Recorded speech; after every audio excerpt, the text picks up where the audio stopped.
On Thanksgiving, the veteran took his dog to his family farm. What they uncovered broke his heart. You're about to witness a Thanksgiving story that will shatter your heart and rebuild it stronger than before. This is the tale of a veteran returning to his abandoned family farm with his loyal dog, only to uncover a truth that had been buried for generations. What they discovered changed not just his understanding of his family, but an entire community's grasp of its own history. Before we begin this emotional journey, please hit that like button, subscribe to our channel, and ring the notification bell. Trust me, you need to experience what happens when the past refuses to stay buried, and a dog's instinct reveals what human eyes have overlooked for decades. The drive from Indianapolis to the old family farm in southern Indiana took 3 hours, but for Jake Morrison, it felt like traveling back through time. His Belgian Malinois Atlas sat alert in the passenger seat of the pickup truck, occasionally pressing his nose against the window as the cityscape gave way to endless fields of harvested corn and soybeans. The GPS showed they were 20 minutes from Millbrook, the town where Jake had grown up, where his family had farmed for 4 generations, where he hadn't set foot in almost 5 years. Jake had been avoiding this trip since his father's death 2 years ago. His mother had passed 3 years before that, and with both parents gone, the farm had sat empty, slowly being reclaimed by nature. His sister Emma lived in Seattle now, his brother Michael in Miami. None of them wanted to deal with the farm, the memories, the weight of generations of Morrison family history. But the county had sent notice that if someone didn't deal with the property soon, it would be seized for back taxes. So Jake, the middle child, the veteran, the one who'd always been expected to take responsibility, had finally made the drive. Atlas wasn't just any dog. The 4-year-old Belgian Malinois had served with Jake in Afghanistan, trained in explosive detection and patrol work. When Jake's convoy had hit an IED outside Kandahar, Atlas had been the one to pull him from the burning vehicle, dragging him by his vest to safety despite his own injuries. They'd been medically discharged together, a package deal of trauma and loyalty.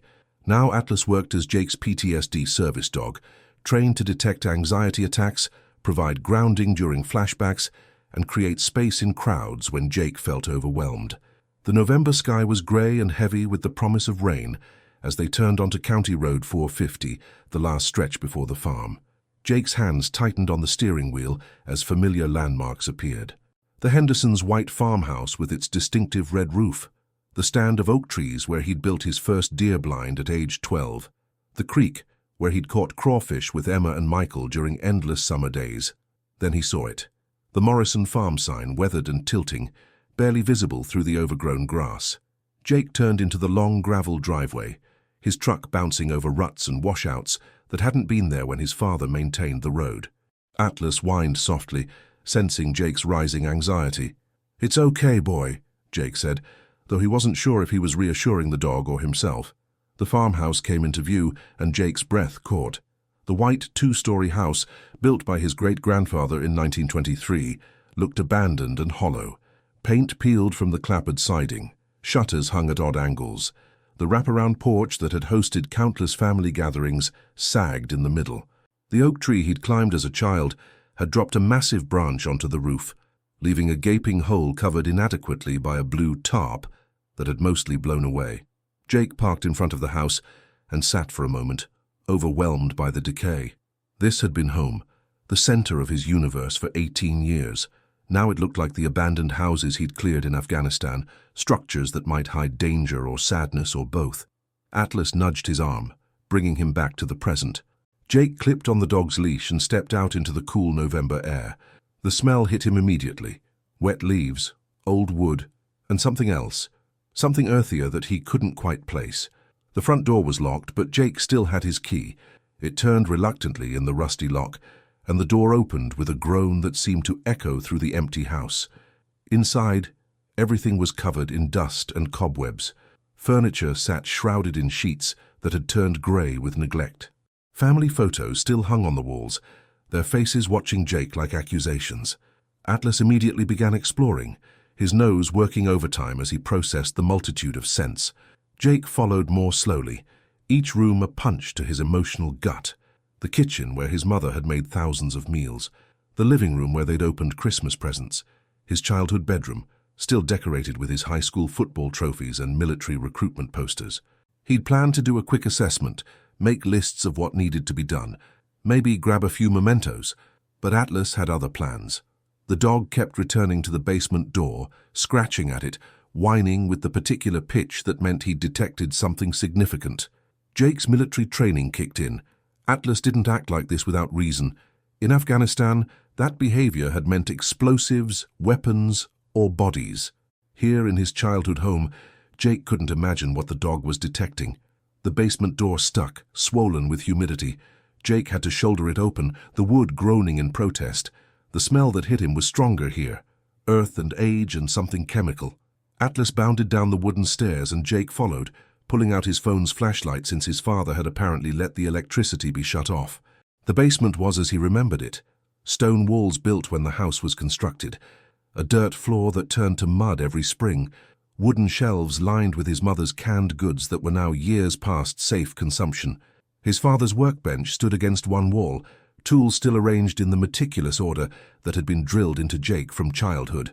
Atlas went straight to the far corner, where an old wooden cabinet stood against the stone wall. The dog sat, his alert posture indicating he'd found what he was looking for. This was his passive indication, the signal he'd been trained to give when he found explosives. Sit, don't touch, wait for the handler. What is it, boy? Jake approached carefully, though he couldn't imagine there'd be explosives in his family's basement. The cabinet looked exactly as it had throughout his childhood, unremarkable, painted green decades ago, used to store paint cans and miscellaneous hardware. But Atlas was insistent, pawing now at the base of the cabinet. Jake noticed something he'd never paid attention to before, scuff marks on the dirt floor, arc-shaped, as if the cabinet had been moved repeatedly. He gripped the edge and pulled. To his surprise, the entire cabinet swung outward on hidden hinges, revealing an opening in the stone wall behind it. Jake's heart rate spiked. In 18 years of living in this house, he'd never known about this hidden space. He shone his light into the opening, revealing a narrow passage that led to what looked like another room. The chemical smell was stronger here, and now Jake recognized it. Photographs. Old photographs had a particular smell when they degraded, and this space reeked of it. Atlas entered first, as he'd been trained to do in searches. Jake had to duck to follow, his 6-foot frame barely fitting through the passage. It opened into a room about 10 feet square, carved from the earth and reinforced with stone. Wooden shelves lined every wall, and every shelf was packed with boxes, albums, and loose photographs. But these weren't family photos. Jake picked up the nearest album, his phone's light illuminating black and white images he'd never seen before. They showed people working in fields, but something was wrong. The workers were thin, too thin, wearing what looked like striped uniforms. There were guards with rifles, barbed wire fences. His stomach dropped as he realized what he was looking at. These were photographs from a concentration camp. His hands shaking, Jake set down the album and picked up another. More photos, these showing the liberation. American soldiers, some he recognized as men from Millbrook, standing amid skeletal survivors. One photo was labeled on the back, in his grandfather's handwriting. Dachau, April 29th, 1945. What we found, what we must never forget. Jake's grandfather, William Morrison, had served in the 45th Infantry Division during World War II. Jake knew he'd been part of the liberation of Dachau, but his grandfather had never talked about it. He'd died when Jake was 10, taking his war stories with him. But apparently he'd left something behind. Atlas had moved to another corner of the room, whining softly. Jake followed and found a different collection. These photos were in color, from the 1960s and 70s. They showed people he recognized. His grandfather, his father as a young man, other men from Millbrook. But they also showed people he didn't recognize, people who looked European, standing in what was clearly the Morrison farm. There were documents too, in German and English, immigration papers, sponsorship forms, employment contracts. As Jake read through them, a story emerged that shook him to his core. His grandfather hadn't just liberated Dachau. He'd spent years afterward helping survivors immigrate to America, specifically to Indiana, specifically to Millbrook. He'd sponsored families, given them jobs on the farm, helped them establish new identities and new lives. The documents showed at least 12 families over a 20-year period, but there was more. There were also documents about other people, people with Germanic names who'd been in Millbrook since before the war, investigation reports, photos of men in Nazi uniforms. The word Kameradenkreis appeared repeatedly. Jake's rusty German translated it as Circle of Comrades, a term used for secret Nazi support networks. His grandfather had been hunting Nazis in Indiana, in Millbrook. Jake sat down hard on a wooden crate, his mind reeling. Atlas came over, pressing against him, providing the grounding contact he'd been trained to offer. Jake buried his face in the dog's fur, trying to process what he was seeing. A leather journal caught his eye, worn and water-stained. He opened it to find his grandfather's handwriting, neat and precise. May 15th, 1947. They're here, the ones who escaped, the ones who think they can hide among the German-American community, blend in, pretend they were never there. But I saw their faces in the camps. I know what they did. Müller runs the hardware store now, calls himself Miller. Hauptmann became Hoffman and teaches at the school. They think distance and new names erase the blood. They're wrong. Jake read entry after entry, his grandfather documenting his investigation into former Nazis who'd escaped to America under false identities. But alongside these entries were others, about the survivors he was helping. June 3rd, 1952, the Goldstein family arrived today. They've taken the name Gordon for safety. What they endured is beyond words. Their daughter, only 8, hasn't spoken since liberation. I've given them the tenant house, told the town they're distant cousins from Ohio, the lies we tell to protect the innocent while the guilty walk free in broad daylight. The journal revealed a decades-long struggle. His grandfather had tried to get authorities interested in the Nazis in Millbrook, but without proof, without resources. In an America eager to move past the war, no one wanted to hear it. So he'd waged a different kind of war, protecting survivors while gathering evidence against their persecutors. Jake found a folder marked 1972, Everything Changes. Inside were photos from that year's Millbrook Founders Day Festival. Normal small-town America scenes, except his grandfather had circled certain faces. Then Jake found the newspaper clipping, Local teacher dies in car accident. The teacher was Hoffman, formerly Hauptmann according to his grandfather's notes. It wasn't an accident. The journal made that clear. Hoffman recognized the Gordons' daughter at the festival. She's 18 now, beautiful, alive despite everything. I saw the recognition in his eyes, saw him start toward her. I couldn't let him destroy what they'd built. The brake line was easy. He'd been drinking as usual. No one will question it. Jake's grandfather had killed a man, a Nazi, but still, murder. The revelations kept coming. The journal documented 3 more accidents over the years. Men his grandfather had identified as former camp guards or SS officers who'd escaped justice. Each time, only after they'd become a direct threat to the survivors he was protecting. Jake found a section from 1978, 2 years before his grandfather's death. Robert knows my son has figured out some of it. He's angry, confused, thinks I'm paranoid. He doesn't understand that evil doesn't disappear, it just changes clothes. I've tried to explain, but he won't listen. I pray he never needs to understand. I pray my grandchildren grow up in a world where such vigilance isn't necessary. Robert, Jake's father. He'd known something, but apparently not everything. Atlas barked suddenly, sharp and urgent. Jake looked up to find the dog staring at another section of shelving. These boxes were newer, from the 1980s and 90s. Jake opened one to find more documents, but these were in his father's handwriting. His father had continued the work. The documents were more organized, more systematic. His father had been tracking the children and grandchildren of both the survivors and the suspected Nazis. He'd documented marriages, births, deaths, departures. He'd maintained the secret network of survivor families, helping them with loans, jobs, connections. One folder was labeled Active Threats, 1995. Inside were photos and information about 3 men, grandsons of the original Nazis his grandfather had identified. They'd formed a small militia group, were stockpiling weapons, distributing white supremacist literature. Jake recognized one of them, Derek Hoffman, grandson of the teacher his grandfather had killed. Derek had been a few years older than Jake in school, had always been trouble. There was a police report from 1996. The militia's compound had burned down, all their weapons and literature destroyed, ruled an accident, faulty wiring in a building full of ammunition, but Jake found the receipt in his father's papers for the exact type of accelerant that would burn hot enough to destroy evidence while looking like an electrical fire.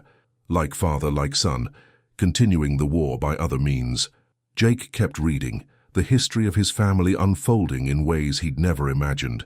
His father had been more subtle than his grandfather, using his position on the town council and connections in local business to systematically disadvantage the descendants of Nazis while elevating the survivor families.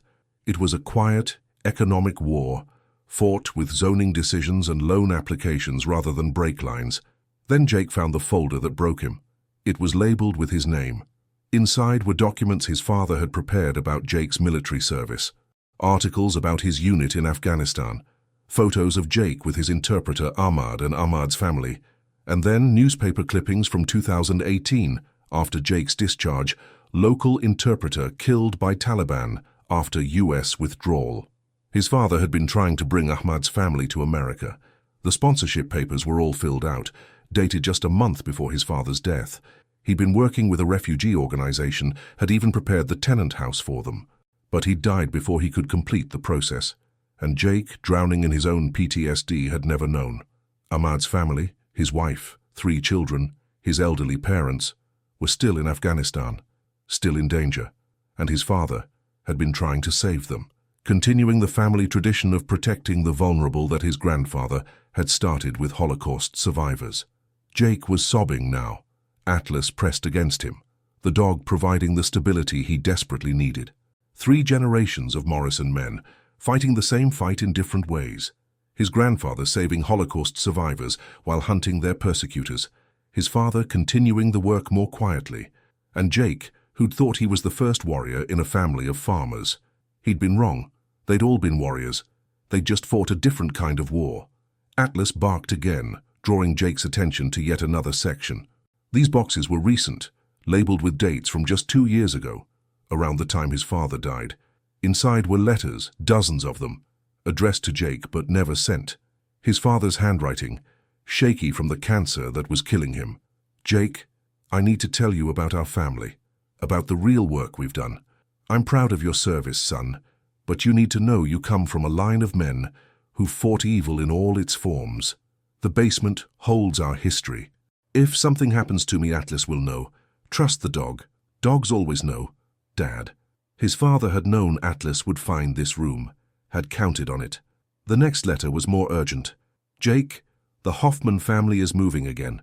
Derek's son, Tyler, is organizing something. I've been watching him, but I'm too weak now. He's been recruiting, using the internet to connect with other groups. There's something planned for next year. I've documented everything I could find. You'll need to stop them. Our war isn't over. Dad. Jake checked the dates. His father had written this just a week before his death. He'd been investigating a new threat while dying of cancer, unable to complete his final mission. Jake found the folder on Tyler Hoffman. The man was 28, had served briefly in the military before a dishonorable discharge, had connections to multiple white supremacist organizations. His father's investigation showed Tyler had been recruiting veterans, specifically targeting those with PTSD and grievances against the government. He was building a militia, just like his grandfather had tried to do. But there was something more specific. Plans for something called the Restoration. Maps of Millbrook with certain houses marked. Jake cross-referenced with his father's documents and felt his blood run cold. Every marked house belonged to a descendant of the Holocaust survivors his grandfather had brought to America. They were planning a pogrom in Millbrook in 2023. Jake looked at his phone. It was November 23, 2023, Thanksgiving Day. One of the documents in Tyler's folder was a manifesto that mentioned striking when the families gather, when they celebrate the country that harbors the parasites. Thanksgiving, when extended families would be together, when they could do maximum damage. Jake's hands shook as he called 911, but there was no signal in the basement. He ran upstairs, Atlas following, and finally got through. 911, what's your emergency? This is Jake Morrison. I'm at the old Morrison farm outside Millbrook. I've discovered evidence of a planned terrorist attack in town today. Multiple houses are targeted. Sir, is this an active situation? It's planned for today, Thanksgiving. I have documented evidence. Please send units to... Jake rattled off the addresses he'd memorized from the maps. "Units are being dispatched. Stay where you are, sir." But Jake couldn't stay.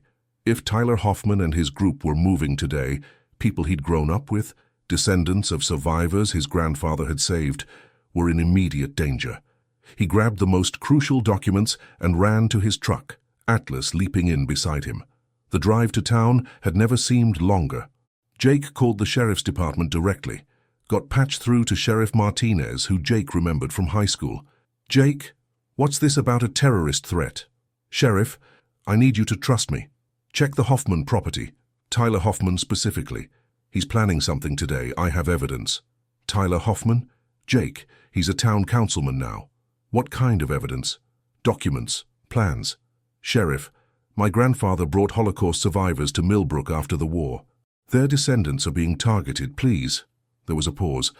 "Jake, your dad said something similar before he died. Seemed paranoid." "Are you sure?" "Sheriff, I'm a veteran. I know what operational planning looks like. This is real. This is happening today." Another pause. "I'll send a unit to check on Tyler." It wasn't enough, but it was something. Jake drove faster, Atlas sensing his urgency, and standing alert in the passenger seat. They reached the first address on Tyler's list, the Gordons' house, the family his grandfather had first mentioned. It was a modest two-story home decorated for Thanksgiving, cars filling the driveway. Through the window, Jake could see multiple generations gathered around a dinner table. He parked and approached the house, Atlas at his side. Before he could knock, he heard vehicles approaching fast. 3 pickup trucks roared down the street, men in tactical gear standing in the beds. They screeched to a stop in front of the Gordon house. Jake recognized Tyler Hoffman immediately, even with the face covering. The same build, the same way of moving.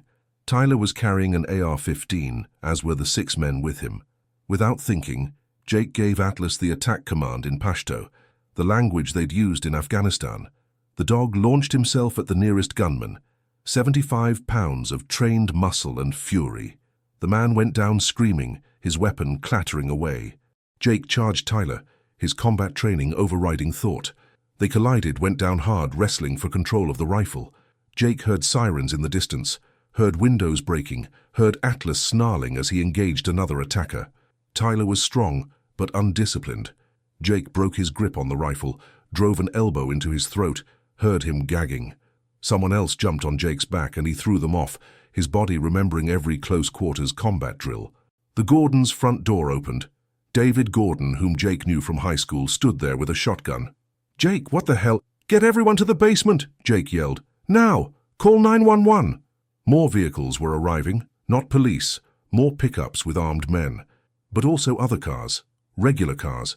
Jake saw Tom Chen, whose grandfather had been saved by William Morrison, Lisa Martinez, descendant of another survivor family. They were armed too, forming a defensive line. His father's network. They'd been warned somehow. They were ready. The battle was brief but vicious. Tyler's group had expected surprised, unarmed families. Instead, they met resistance from people who'd been taught by their grandparents that evil could come knocking at any time, who'd been quietly preparing for this day for generations. Atlas took down 2 more attackers before a gunshot sent him rolling.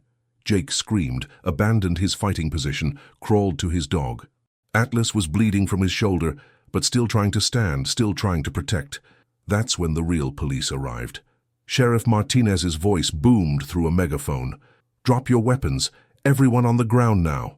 In the chaos that followed, Tyler and several others tried to flee. Jake, despite Atlas's injury, managed to point them out to police. Tyler was tackled trying to get to his truck, screaming about race traitors and the Great Replacement. Jake held Atlas, applying pressure to the wound as he'd been taught, whispering to his partner in Pashto and English, "Stay with me, boy. You did good. You saved them. Stay with me." The veterinary emergency team arrived within minutes. Sheriff Martinez had called them as soon as he'd heard Atlas was involved. As they worked on Atlas, Jake handed over the documents he'd brought from the farm. The sheriff's eyes widened as he read. "Jesus Christ, Jake. This goes back to World War II? 3 generations, Sheriff. My grandfather, my father, and now I guess me." The investigation that followed revealed the full scope of Tyler's network. 17 men arrested, weapons caches discovered, plans for attacks not just in Millbrook, but in 3 other Indiana towns with significant Jewish populations. The FBI got involved, Homeland Security, the works.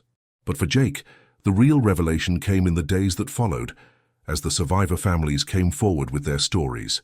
The Gordons revealed they were actually the Goldsteins. The Chens had been the Cohens. For 70 years, these families had been hiding in plain sight, protected by the Morrison men, living under assumed names to escape potential persecution. David Gordon Goldstein sat with Jake in the veterinary hospital while Atlas recovered from surgery. "Your grandfather saved my grandparents from Dachau. Your father helped my parents get established here, and now you've saved us again. The Morrison family has been our guardian angels for 3 generations." "I didn't know," Jake said. "I never knew any of this." That was the point. The less people knew, the safer we were. But we knew. We've always known.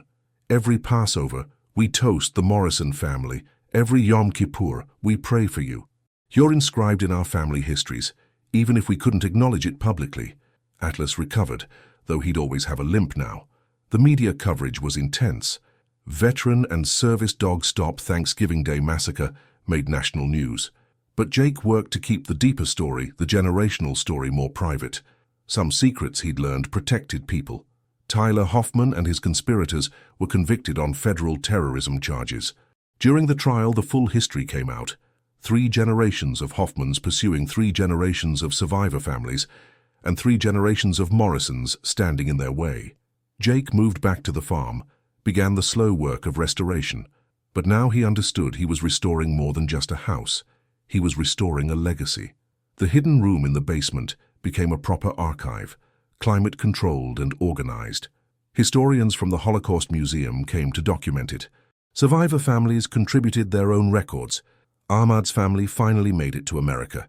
Jake completed his father's sponsorship papers, fought through the bureaucratic nightmare, and brought them to Millbrook. They moved into the same tenant house where the Goldsteins had first lived in 1952. The cycle continued. Jake found more journals as he cleaned out the house. His great-grandfather had started it all, apparently, having fought in World War I and seeing early signs of what would become Nazi ideology. The Morrison men had been fighting fascism for over a century, each generation in their own way. One evening, as Thanksgiving approached again a year later, Jake sat in the restored farmhouse with Atlas at his feet. The house was full of people, survivor families, Ahmad's family, other veterans Jake had connected with. They were preparing a communal Thanksgiving, the kind his family had never been able to have because of the secrets they carried. Lisa Martinez Cohen raised a glass. "To the Morrison family. To William, who saved our grandparents. To Robert, who protected our parents. To Jake, who protected us. And to those who come after, who will continue to stand guard." Jake thought about the weight of that legacy. His grandfather and father had carried it in secret, alone. But secrets, he'd learned, could be prisons as much as protection. He was doing things differently. The network was open now, acknowledged, stronger for being in the light.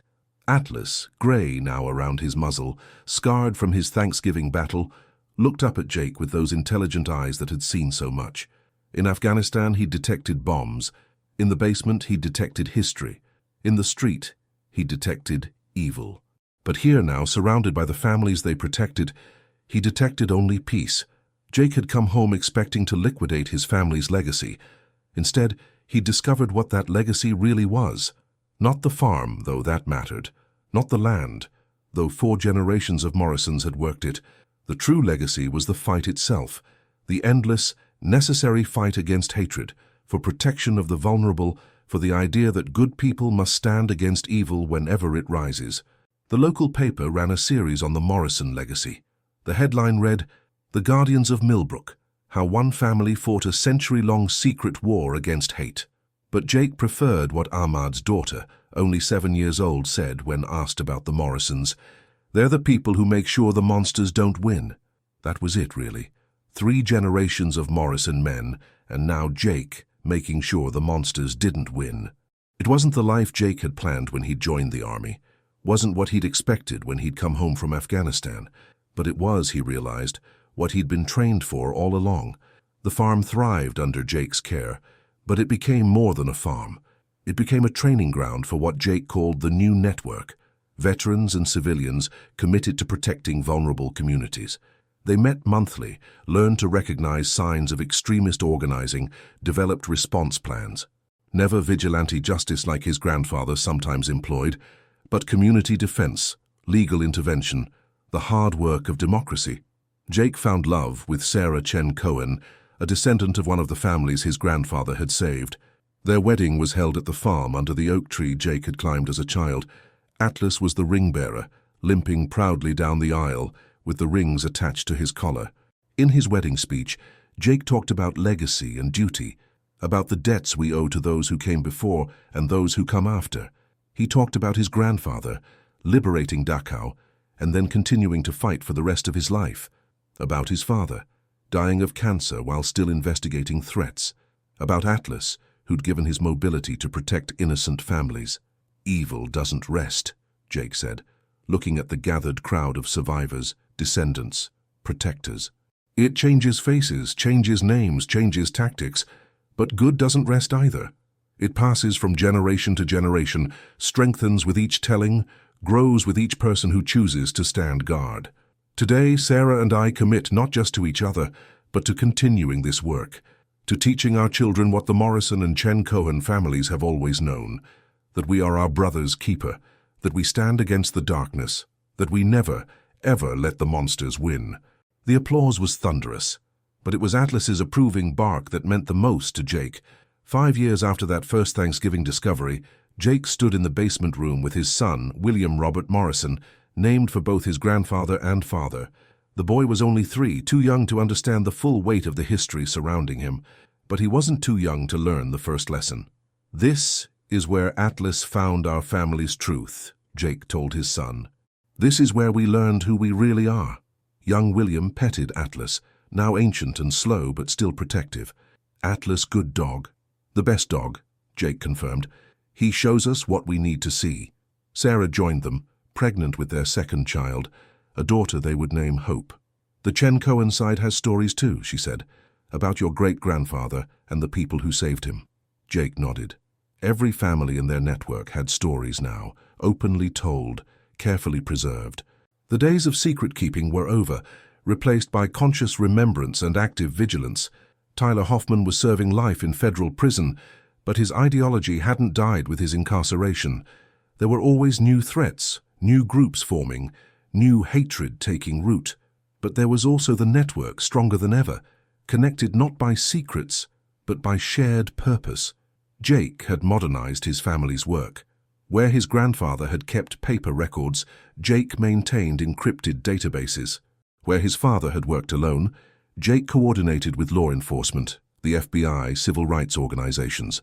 The work continued, evolved, adapted to new threats.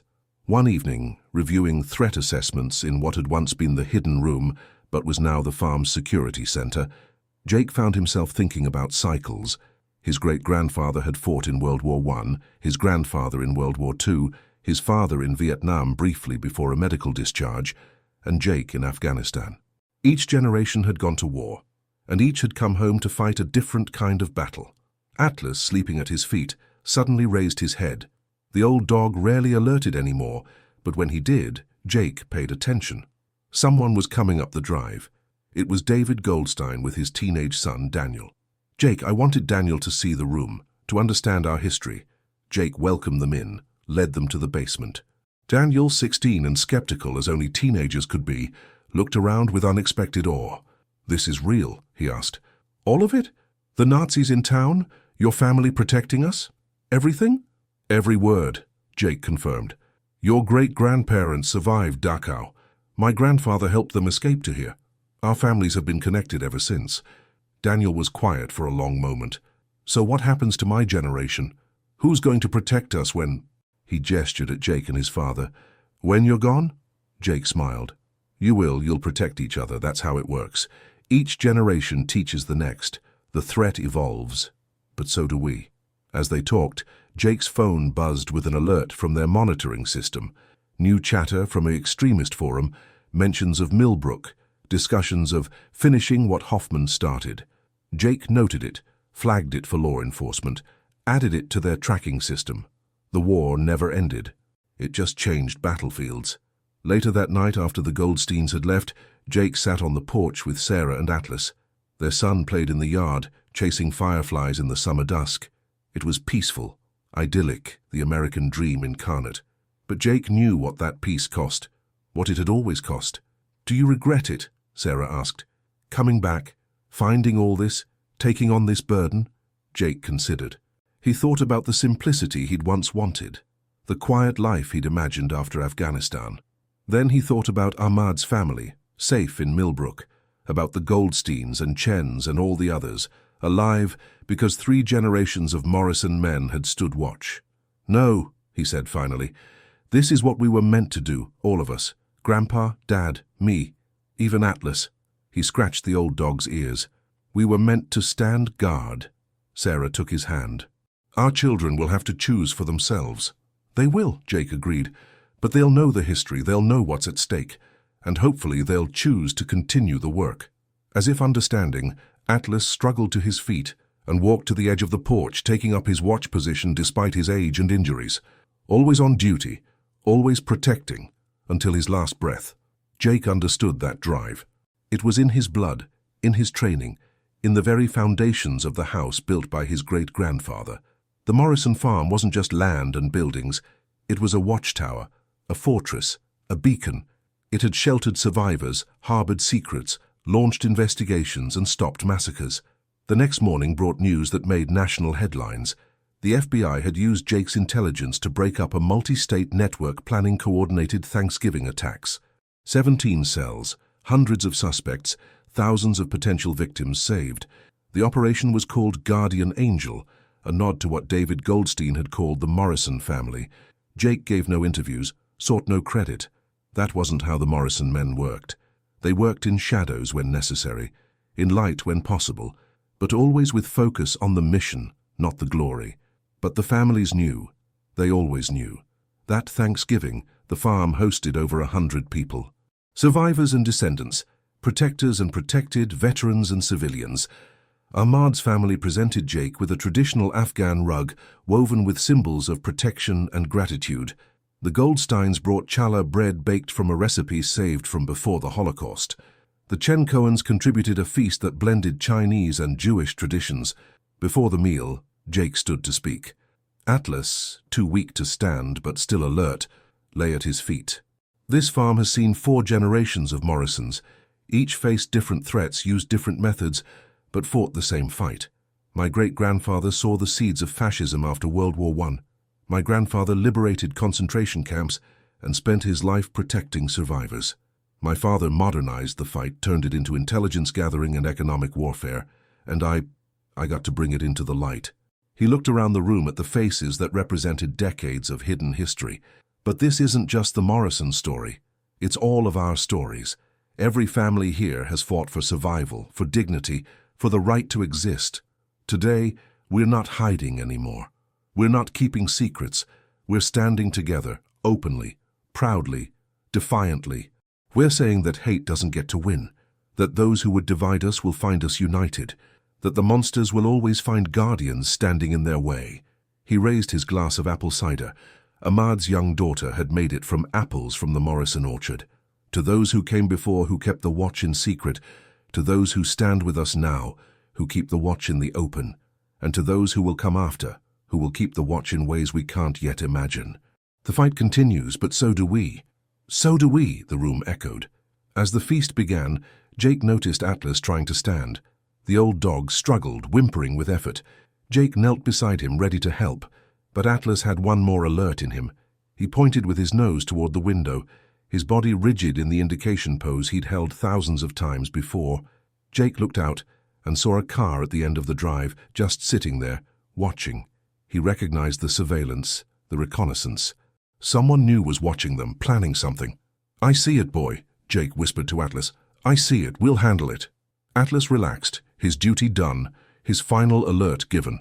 He died 3 days later, peacefully, surrounded by family, his mission complete. Jake buried him next to the oak tree with full military honors. His gravestone read, "Atlas, warrior, guardian, the dog who uncovered truth." At the funeral, Ahmad spoke through tears. In Afghanistan, dogs are often seen as unclean, but Atlas was pure. Pure courage, pure loyalty, pure love. He saved Jake in Afghanistan, saved my family by bringing Jake home, saved the families here by finding the room. In Islam, we believe angels can take many forms. Atlas was an angel in dog form. Young William Morrison placed his favorite toy on Atlas's grave, a stuffed dog that looked remarkably like the fallen hero. "Atlas come back?" he asked his father. "Not Atlas himself," Jake said, kneeling beside his son. "But another dog will come, another guardian. They always do when we need them." As if on cue, Sarah's phone buzzed. The local military dog training program had a young Belgian Malinois who'd washed out of the explosive detection program, too independent, too strong-willed. But the trainers thought he might be perfect for the Morrisons. Jake met the dog the next week. He was smaller than Atlas, darker in coloring, with eyes that held familiar intelligence. When Jake entered the training facility, the dog walked straight to him, sat and looked up expectantly. "What's his name?" Jake asked. "We've been calling him Scout," the trainer said, "but he's yours to rename if you want." Jake thought about it, then shook his head. "Scout's perfect. He'll scout for threats, scout for truth, scout for those who need help." Scout came home to the farm and immediately went to the basement, to the room Atlas had discovered. He sniffed every corner, as if downloading the history, understanding his inheritance. Then he went to Atlas's grave, lay down beside it for a moment in what looked like prayer or promise, and then returned to Jake's side, ready to work. The cycle continued. The threats evolved, from Nazis fleeing justice to their descendants seeking revenge, from physical violence to cyber harassment, from local militias to international networks. But the Guardians evolved too, each generation learning from the last, adapting, improving, expanding. Jake's daughter Hope was born on a spring morning, with Scout standing guard outside the delivery room. She would grow up knowing her full history, understanding her dual heritage of survival and protection. She would learn Hebrew from the Goldsteins, Mandarin from the Chen Cohens, Pashto from Ahmad's family, and the silent language of vigilance from her parents. The Morrison farm became a training center, teaching other communities how to build their own networks, how to balance openness with security, how to protect without becoming what they fought against. Veterans with PTSD found purpose there. Refugee families found safety. History students found truth. One day, cleaning out the last of the hidden spaces in the old house, Jake found one final journal, this one from his great-grandfather, dated 1919. "I have seen what hatred can do, seen it in the trenches of France, in the gas attacks, in the mechanized slaughter. It will come here to America, it always does, wearing different masks but bearing the same poison heart. I am starting something today that my sons and their sons must continue. We will be watchmen, guardians, the ones who remember when others choose to forget. This farm will be our watchtower. Our family will be the wall between evil and innocent. This is our calling, our burden, our honor." Jake sat with that journal as the sun set over the Indiana fields, Scout alert beside him, his children playing in the yard his grandfather and father had played in. The wall continued, built of flesh and determination rather than stone, each generation adding their strength to it. The story made it into history books, eventually. The Guardians of Millbrook, a century of secret resistance, became required reading in many schools. But Jake knew the real story wasn't in the past. It was in the continuing present, in the networks that spread from Millbrook to hundreds of other communities, in the veterans who found new missions, in the refugees who found new homes, in the understanding that democracy required eternal vigilance, not just from governments but from ordinary people willing to stand guard. Every Thanksgiving, the farm filled with people who understood this truth. They came to remember, to reconnect, to recommit. They told the stories of William Morrison at Dachau, of Robert Morrison investigating in shadows, of Jake and Atlas stopping the massacre, of all the quiet heroes who'd stood between evil and its targets. But they also planned for the future, understanding that the fight would continue long after the last Morrison, the last Goldstein, the last Chen Cohen was gone. They were building something larger than family, stronger than blood, a commitment that transcended generations, a promise that wherever hatred rose, guardians would rise to meet it. Jake stood on the porch of the farmhouse his great-grandfather had built, watching another Thanksgiving gathering unfold. Scout sat beside him, alert as Atlas had always been. Sarah emerged from the house with Hope on her hip and William running ahead. "The Hoffmans' old property is for sale," Sarah mentioned. "The one where Tyler planned everything." Jake nodded. He'd heard. "The Abdullahs are interested in buying it. Ahmad's cousin's family. They want to farm it, build something positive where hatred had festered." "Full circle," Sarah observed. "Circles and cycles," Jake agreed. "Grandpa would appreciate the poetry of it." A car pulled up the drive. David Goldstein and his family. Then another. The Chen Cohens. Then more. The extended network gathering for another Thanksgiving. Another affirmation of survival and resistance. William ran to greet them, Scout trotting beside him. The next generation, already learning to welcome, to protect, to guard. Jake watched his son help elderly Mrs. Chen from her car, saw him naturally position himself to support her, and felt the continuity of purpose. "You know what I'm thankful for?" Sarah asked. "What's that?" "That Atlas found that room. That you came home to find it. That our children will grow up knowing their true history, their true purpose." Jake pulled her close, Hope babbling between them. "I'm thankful that the monsters didn't win. That they never win. Not really. Not finally. Because of families like ours. Because of networks like ours. Because of dogs like Atlas and Scout. Because good people stand guard." The sun set over the Morrison farm, painting the sky in shades of amber and rose. Smoke rose from the chimney where the Thanksgiving feast was being prepared. Laughter drifted from the house where survivors and protectors gathered. And in the basement, in the room that Atlas had discovered, new documents were being added to the archive. Not secrets this time, but testimonies, freely given, proudly proclaimed. The story of how a veteran and his dog had come home for Thanksgiving and uncovered not just family secrets, but family purpose. The story of how that discovery had saved lives, built networks, created hope. The story that would continue long after Jake was gone, long after Scout was gone, as long as there were those willing to stand guard, to remember, to protect. The monsters would always exist, taking new forms, wearing new faces, spreading old poisons in new ways. But the guardians would always exist too, connected across generations and geographies by the simple commitment to stand between evil and its targets. This was the Morrison legacy, but it was larger than one family now. It was the Goldstein legacy, the Chen Cohen legacy, the Abdullah legacy. It was the legacy of every person who chose to stand guard rather than stand aside. As the stars emerged over Indiana, Scout suddenly alert, pointing toward the road. Jake looked, saw nothing concerning, just neighbors arriving for the feast. But he appreciated Scout's vigilance, the continuing watch, the never-ending readiness. "Good boy," he told Scout. "Keep watching, always keep watching. Because that's what guardians did. They watched, they protected, they remembered.